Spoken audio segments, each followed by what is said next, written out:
really great to be talking today about the funding that we've received from the Emergency Medicine Foundation, and this follows on from a number of work that we've been doing around aeromedical retrieval and thinking about its role, the value, how it works, and how it's improving the lives of particularly rural Australians and particularly rural Queenslanders. So it's exciting. This is the second lot of funding. So the first lot was just really looking at the data and doing some very basic epidemiological studies about who gets transported, when, why and how. And what we realised was that we actually don't know a lot. So it's one of those research areas where when you start to dig into it, you find out that you know less than what you thought. And so this second phase with the linked data is really exciting to be able to get in and actually start to look at outcomes. Do people who are retrieved have better outcomes, worse outcomes, same outcomes?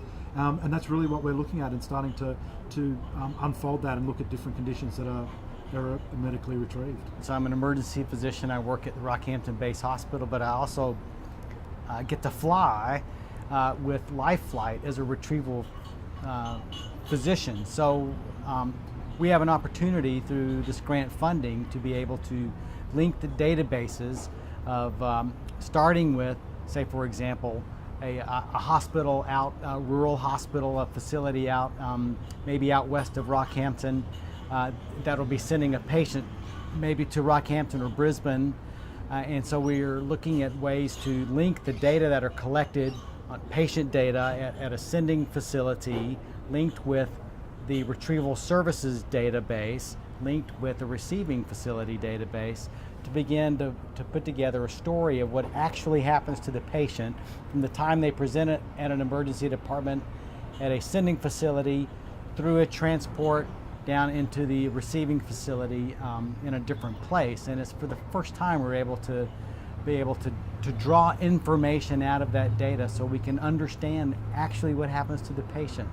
And so once we're able to do that and demonstrate a technique of linking the databases, we'll be able to understand better patient outcomes, and then maybe look at changes of what we can do along the way through the retrieval space. It's a very exciting project, and it's a very exciting time. Yeah, I mean, it's been great to think about the patient journey and what happens to them, because often they go through multiple hospitals on their way to their ultimate place of receiving care, and we don't really know what happens along that journey, and how well it impacts or hinders, I guess, their recovery and their outcomes at the end. So it is exciting, and getting, I guess, the funds has made a big difference. We're using it to, we've got a PhD student that's using it to extend their skills and work in Rocky, which is exciting to see her do that. But also it just gives you that ability to maximise the resources within the region. So we've partnered with the health service, That's right, which are matching the funds from the EMF and allowing us to really spend some dedicated time looking at this issue, which is really, I think, unique. And from a rural Australian perspective, there's just nothing else like it. And so I'm excited to see what comes out of it. Well, indeed. And so Central Queensland Health Service is matching some of the funding that's coming from EMF. And so the hospital and health system are coming to us going, what are we getting for our money? And it's a great question, and as we go forward with our work, we'll be able to better answer that question. And certainly a large number of patients come from Rockhampton to Brisbane, and so the hospital and health system, they want to know that their money is being well spent.